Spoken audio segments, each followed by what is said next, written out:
When I proposed to tax America, I asked the House if any gentleman would object to the right. I repeatedly asked it, and no man would attempt to deny it. Protection and obedience are reciprocal. Great Britain protects America. America is bound to yield obedience. If not, tell me when the Americans were emancipated? When they want the protection of this kingdom, they are always very ready to ask it. That protection has always been afforded them in the most full and ample manner. The nation has run itself into an immense debt to give them their protection, and now they are called upon to contribute a small share towards the public expense, an expense arising from themselves. They renounce your authority, insult your officers, and break out, I might almost say, into open rebellion. The seditious spirit of the colonies owes its birth to the factions in this House. We've talked a lot about the king. I want to talk a little bit about Parliament.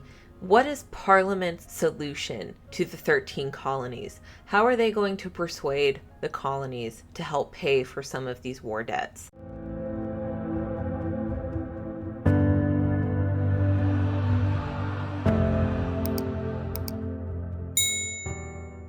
When Lord George Grenville took over as Prime Minister in April of 1763, Parliament really lacked the funds it required for defending overseas colonies while repaying its large war debt from the recently finished 7 Years' War.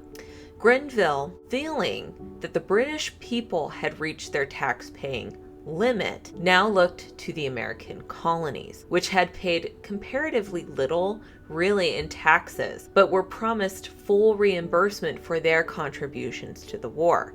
So if you remember, during the French and Indian War, the colonists were expected to foot the initial bill for the war, and many of the colonial governments refused to do that. So Parliament said that they would reimburse them for a lot of the money that they had put forward in order to fund the French and Indian War. They had done that in previous wars as well. In King William's War, they had paid back Massachusetts for a lot of money that Massachusetts had spent in defending their colonies. But for Grenville, he would use the information now, the data, that the colonists needed to contribute to the cost of sustaining and defending them, especially now that Parliament and the British Army have to pay to defend the proclamation line from their own subjects. Now, Parliament will pass several taxes on the colonists in the coming year that we will discuss more on in future episodes. However, their first attempt would be known as the Sugar Act of 1764. Now, Parliament passed the Sugar Act of 1764, which amended and expanded the 1733 Molasses Act. Parliament and King George III would adopt the revised act on April 5th, 1764. The new version was now known as the Sugar Act, reduced taxes on molasses while increasing taxes on other goods. And this would require British customs officials to now enforce the Navigation Acts, which authorized the Royal Navy to now enforce the law. See, they had previously left colonial governments to enforce the Navigation Acts. Now they had expanded that to the Royal Navy enforcing the law, and allowed trials of people accused of violating the Sugar Act to be held in the Vice Admiralty courts. Now, Vice Admiralty courts were actually juryless courts located in the colonies that were granted jurisdiction. Am I saying that right? Jurisdiction over local legal matters related to maritime activities, such as disputes between merchants and the Royal Navy. The Sugar Act of 1764 also would authorize custom officials to be more aggressive in collecting duties and to use privately owned warships to stop and seize suspected smuggling vessels. The now privateer captains and crews of these vessels were encouraged to attack and detain ships at random, as they were rewarded with a portion of the proceeds from the sale of the seized ships and cargo. This virtual form of government-endorsed piracy, as well as the rapid and frequently overzealous execution of duty and collection policies, enraged American merchants in both the colonies and England, many of whom had made a fortune from smuggling. The sugar and molasses tax, along with Britain's harsh anti-smuggling enforcement techniques, hampered the development of the rum industry in the colonies by effectively giving the British West Indies sugarcane producers and rum distillers now a monopoly. The Sugar Act had a particularly negative impact on the New England seaports.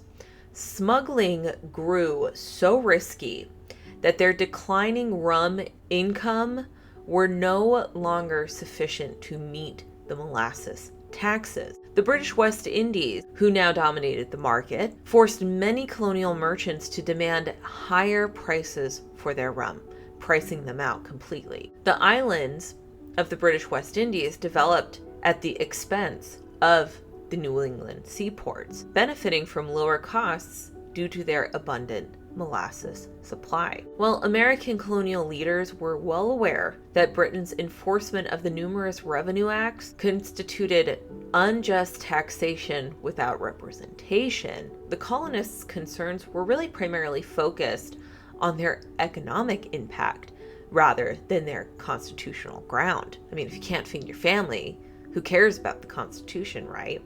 Well, all but the staunchest British loyalists among the American colonists objected to the Sugar Act. The formal protest against it was led by former British tax collector Samuel Adams and provincial legislative member, my guy, James Otis Jr., both of Massachusetts. But this will be the first instance where we see the great Samuel Adams stepping into the patriot scene. In a report submitted to the Massachusetts legislature in May of 1764, Adams condemned the Sugar Act as a violation of the colonists' rights as British subjects, reducing them to the status of a slave. Quote, "For if our trade may be taxed, why not our lands? Why not the produce of our lands, and everything we possess or make use of? This, we apprehend, annihilates our charter right to govern and tax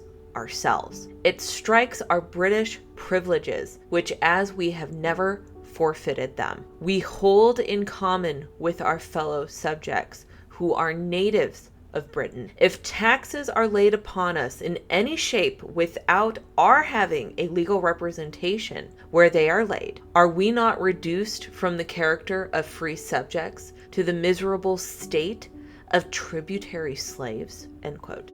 In his own report on the Sugar Act, James Otis struck at the heart of the issue of the colonists, still British subjects being taxed without a voice in Parliament, saying, quote, "Can it be possible that the duties to be imposed and the taxes to be levied shall be assessed without the voice or consent of a single American in Parliament?" End quote. Otis added, "If we are not represented, we are slaves." In these words, Otis laid forth the theory from which the colonists would take inspiration during the decade of protest and struggle leading to the American Revolution. And if you watched my video on James Otis Jr., which is linked in the description below, we know that he is credited with coining the American Patriots' iconic rally cry, "Taxation without representation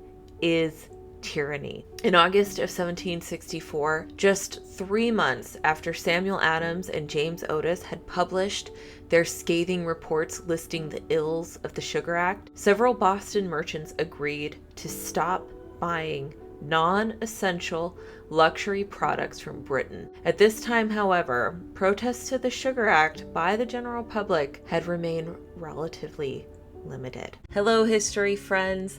I am so excited to announce that we have partnered with Classical Learner. I am a historian, but more importantly, I am a homeschooling mother. Now, I get questions all the time from other homeschool parents and other parents concerned they might not be teaching their children enough social studies or civics or history. Classical Learner is a great way to help your child in all of those areas. Their children's book series, Cubs to Bears, will help your children understand things like what is the First Amendment, what is the Second Amendment, what is the Federal Reserve. They will teach your children things like critical thinking and health and nutrition. One thing that I'm really excited is they are also now rolling out historical works. Their first is George Washington by Ferdinand Schmidt that was originally published in 1911. Now, this book tells the story of George Washington from his upbringing to his ambitions to his ascension as the father of a new nation. It provides a really unique insight into the grievances of the American colonists and the issues they had with England and the culture that made 1776 possible. This is part of Classical Learner's mission to take lost, unpolitically correct history and make it available to the public. And you can get 10% off of any of these products when you use the coupon code HistoricalUSA. You can visit the link down below in the description bar if you are interested in taking a look at some of their children's books and some of these great historical works. Now back to the video. Now, although the Sugar Act was eventually repealed, Parliament continued to pass laws that levied taxes on the colonies to raise revenue. The Currency Act of 1764 was the second and more significant of the two laws issued by the British government during King George III's reign, attempting to seize complete control of the monetary system of all 13 British American colonies. Parliament passed the measure on September 1st, 1764, extending the previous currency measure of 1751's restrictions to all 13 American British colonies. It relaxed the previous Currency Act's restriction on the creation of new paper money, but it still prevented the colonies from repaying future obligations using paper bills. Parliament had always intended for its American colonies to utilize a monetary system close, if not identical, to the British system of hard currency based on the pound sterling. Parliament opted to declare colonial paper money useless rather than control it, believing that doing so would be too difficult. So you have a colony that owes you a lot of money, and your next step is to declare their money useless. Wow. The colonies were devastated by this and protested violently against it. Colonial merchants concerned with the lack of their own hard money would exacerbate their already severe trade imbalance with Great Britain. And really, how did the colonists get into this situation? The early colonies really wrestled to maintain money in circulation, lacking a means of exchange that did not suffer from depreciation. The colonists really relied heavily on three types of currency. One, money in the form of local produce, commodities such as tobacco, serving as a medium of exchange. Two, paper money in the form of a bill of exchange or a banknote secured by the value of the individual's land. Or three, specie, refers to gold or silver money. Now, as international economic factors reduced the availability of specie in the colonies, many colonists turned to bartering. When bartering proved to be insufficient, the colonists decided to utilize goods, mostly tobacco, as currency. However, only low quality tobacco was currency. I mean, they're not going to give up their good tobacco. Well, high quality leaves were exported for profit. In the face of rising colonial debts, the commodity system quickly became ineffective. Massachusetts would be the first colony actually to produce paper money in 1690. And by 1715, 10 of the 13 colonies had their own currency. But the colonies' financial problems were far from ended. As the amount of gold and silver required for backing them decreased, so did the value of paper notes. In 1740, a Rhode Island bill of exchange was worth less than 4% of its face value. Worse, the pace of change in the actual value of paper money differed per colony. Hyperinflation would swiftly weaken the colonial currency's purchasing power, since the amount of issued money increased faster than the broader economy did. Forced to accept devalued colonial money as debt settlement, British merchants petitioned Parliament to pass the Money Act of 1751. Now, the first Currency Act prohibited just the New England colonies from issuing paper money and establishing new public banks. During the French and Indian War, these colonies created paper money primarily to settle obligations to the British and French for military protection. However, years of depreciation had reduced the value of the New England colonies' bills of credit to significantly less than the silver-backed British pound. Being obliged to accept substantially depreciated New England bills of credit as payment for colonial obligations was especially detrimental to British merchants. The previous act's ban on the creation of new paper money was somewhat lifted, but the colonies were still prohibited from using their future bills to settle any debt, both public and private.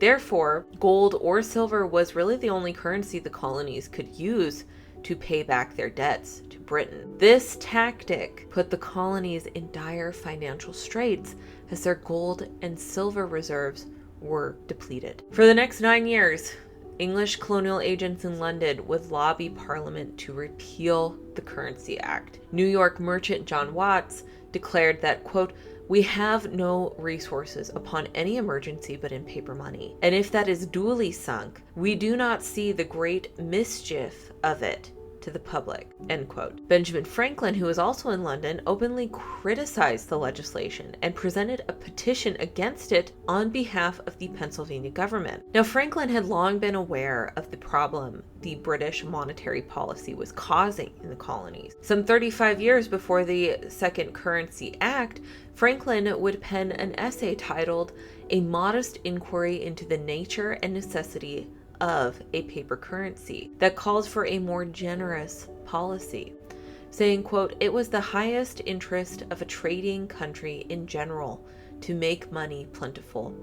It cannot hurt the interest of Great Britain, and it will greatly advance the interest of the proprietor. It will be an advantage to every industrious tradesman because his business will be carried on more freely, and trade will be universally enlivened by it. And as more business in all manufacturers will be done, the country in general will grow much more the richer." Now, despite numerous overtures, Parliament refused to repeal the Currency Act, and it remained in place until after the American Revolution.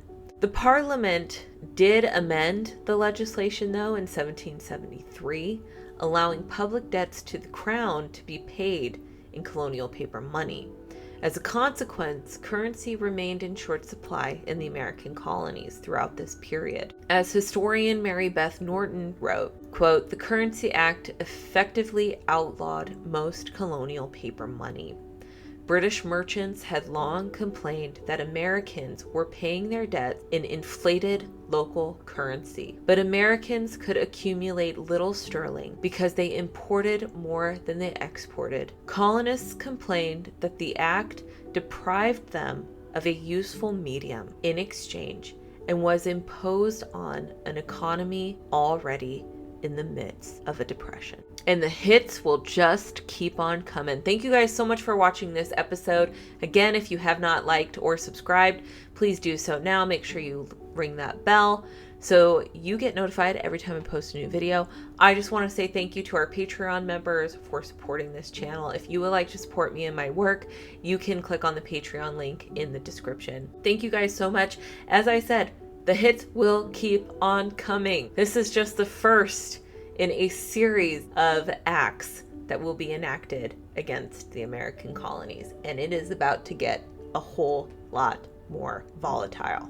I will see you guys in the next episode. Bye.